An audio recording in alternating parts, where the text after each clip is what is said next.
നമസ്കാരം. ഓണവിഭവങ്ങളിൽ ഒരു പായസവുമായിട്ടാണ് ഇന്ന് വന്നിരിക്കുന്നത്. പാലട പ്രഥമനാണ് ഉണ്ടാക്കുന്നത്. എല്ലാവർക്കും വളരെ ഇഷ്ടപ്പെട്ട ഈ പായസം നമുക്ക് ഉണ്ടാക്കുന്നത് എങ്ങനെയാണെന്ന് നോക്കാം. വളരെ കുറച്ച് ഇൻഗ്രീഡിയൻസ് മാത്രം ഉപയോഗിച്ച് പെട്ടെന്ന് തയ്യാറാക്കാൻ പറ്റും.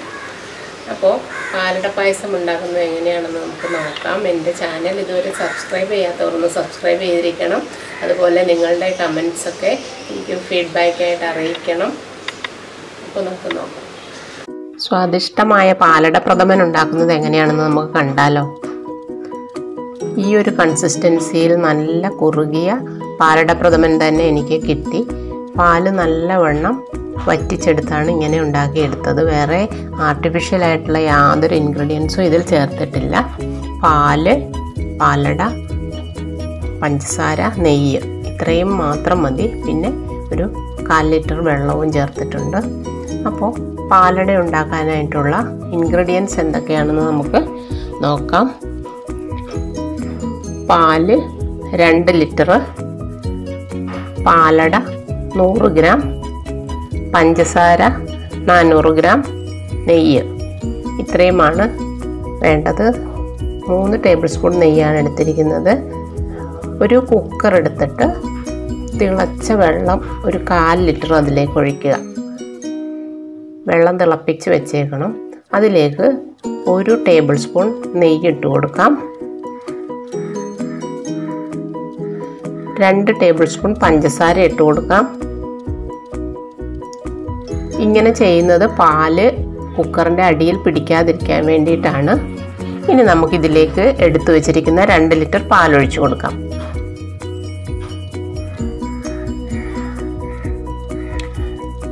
ഇങ്ങനെ അല്ലാതെ ഡയറക്റ്റ് ഉരുളിയിൽ പാല് വെച്ചിട്ട് വറ്റിച്ച് നമുക്കെടുക്കാം. ഇതിപ്പോൾ നമുക്ക് എളുപ്പത്തിന് വേണ്ടിയിട്ടാണ് ഇങ്ങനെ ചെയ്യുന്നത്. ഉരുളിയിൽ വെക്കുമ്പോൾ നമ്മൾ ഇളക്കി നിൽക്കണം. ഇതാവുമ്പോൾ അരമണിക്കൂർ സ്റ്റൗവിൽ വെച്ചിട്ട് നമുക്ക് വേറെ ജോലി ചെയ്യാം. അപ്പോൾ ഞാനിത് അടുപ്പത്ത് വെച്ചിട്ടുണ്ട്. ഇത് ഒരു തിളച്ച് കഴിയുമ്പോൾ അരമണിക്കൂർ സിമ്മിൽ വയ്ക്കണം. ഇനി പാലട എടുത്ത് അതിലേക്ക് തിളച്ച വെള്ളം ഒഴിച്ചു കൊടുക്കാം.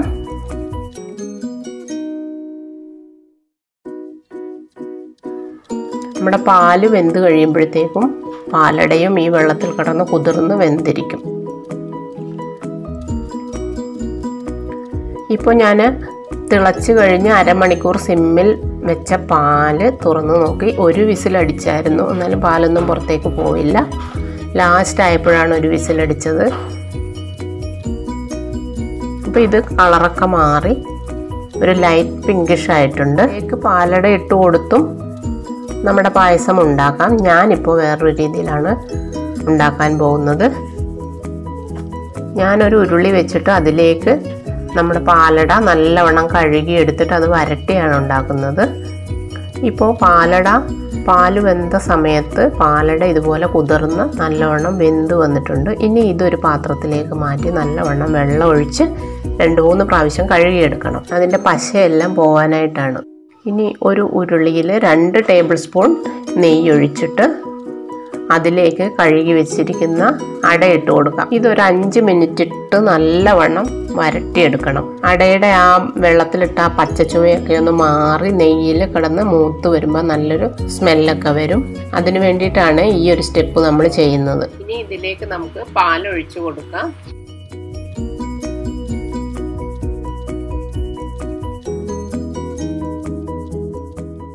ഇപ്പോൾ ഒരു 15 മിനിറ്റ് കഴിഞ്ഞിട്ടുണ്ട്. ഇനി നമുക്ക് പഞ്ചസാര ഇട്ട് കൊടുക്കാം. പാലൊക്കെ നല്ലവണ്ണം വെന്തിട്ടുണ്ട്. പഞ്ചസാരയും പാലും അടയും കൂടി കിടന്ന് നല്ലവണ്ണം ഒന്ന് യോജിക്കണം.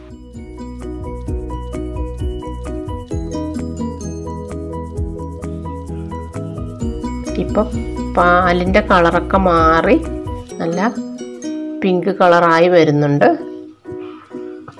കുക്കറിൽ നിന്ന് ഇറക്കിയപ്പോൾ തന്നെ ഹാഫ് പിങ്ക് ആയിരുന്നു. ഇനിയിപ്പോൾ നല്ലവണ്ണമായി ഇതെല്ലാം കൂടി കുറുക്കിയെടുക്കണം. നമ്മൾ കുക്കറിൽ ഇതുപോലെ പാല് വയ്ക്കുമ്പോൾ ഉള്ള പ്രയോജനം എന്താണെന്ന് വെച്ചാൽ നമ്മൾ ഇളക്കി കൊടുക്കണ്ട. ഡയറക്റ്റ് ഉരുളിയിലാണ് പാൽ ആദ്യമേ വേവിക്കുന്നതെങ്കിൽ നമ്മൾ കൈയെടുക്കാതെ അത് ഇളക്കിക്കൊണ്ടിരിക്കണം. സിമ്മിലാക്കി അങ്ങ് വെച്ച് കഴിഞ്ഞാൽ നമുക്ക് നമ്മുടെ വേറെ ജോലികൾ ചെയ്യാം. ഇനിയിപ്പോൾ പഞ്ചസാരയും കൂടി ചേർത്ത് ഞാനൊരു 15 മിനിറ്റ് ഇളക്കിയെടുത്ത് റെഡിയാക്കി കിട്ടിയത്. നല്ലവണ്ണം കുറുകിയ നല്ല പായസം കിട്ടി. അതുവരെ ഉരുളിയിൽ വെച്ച് ഇളക്കിക്കൊണ്ടിരിക്കരുത്. സ്വല്പം ഒരു വെള്ളമുള്ള പാകത്തിന് വേണം നമ്മൾ ഫ്ലെയിം ഓഫ് ചെയ്യാൻ. അത് കഴിഞ്ഞിട്ട് ഉരുളിയിലിരുന്ന് തന്നെ അത് കുറച്ചും കൂടി ഒന്ന് പറ്റും. ആ ഒരു പാകത്തിന് വേണം എടുക്കാൻ, അല്ലെങ്കിൽ പായസം കട്ടയായി പോവും. അഥവാ കട്ടയാവുകയാണെങ്കിൽ ചൂടുപാൽ ചേർത്താൽ മതി. പക്ഷെ അങ്ങനെ ചേർക്കുന്ന പാല് നമ്മൾ കുറുക്കിയതൊന്നും അല്ലല്ലോ, അപ്പോൾ അതിന് അതിൻ്റെതായ ഒരു ഫോൾട്ട് ഉണ്ടാവും. അപ്പോൾ ഇങ്ങനെ തന്നെ എപ്പോഴും അത് ശ്രദ്ധിച്ചാൽ മതി. ഒരുപാട് നമ്മൾ കുടിക്കുന്ന ആ ഒരു പാകത്തിനും കുറച്ചുകൂടി ലൂസായിട്ടുള്ള കൺസിസ്റ്റൻസിയിൽ നമ്മൾ ഫ്ലെയിം ഓഫ് ചെയ്യണം. എന്നിട്ട് ഇതിലേക്ക് 1 ടേബിൾ സ്പൂൺ നെയ്യും കൂടി ഒഴിച്ച് നമ്മുടെ പായസം റെഡിയായി. നല്ല സ്വാദിഷ്ടമായ സദ്യ സ്റ്റൈലിൽ തന്നെയുള്ള പായസമാണ്. വെച്ച് ഒരു 1400 ml പായസമാണ് എനിക്ക് ഉണ്ടാക്കാൻ പറ്റിയത്.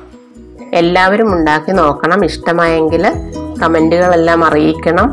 അതുപോലെ ലൈക്ക് ചെയ്യാനും ഷെയർ ചെയ്യാനും മറക്കരുത്. സബ്സ്ക്രൈബ് ചെയ്യാനും മറക്കരുത്. വീണ്ടും നമുക്ക് ഓണവിഭവങ്ങളുമായിട്ട് കാണാം.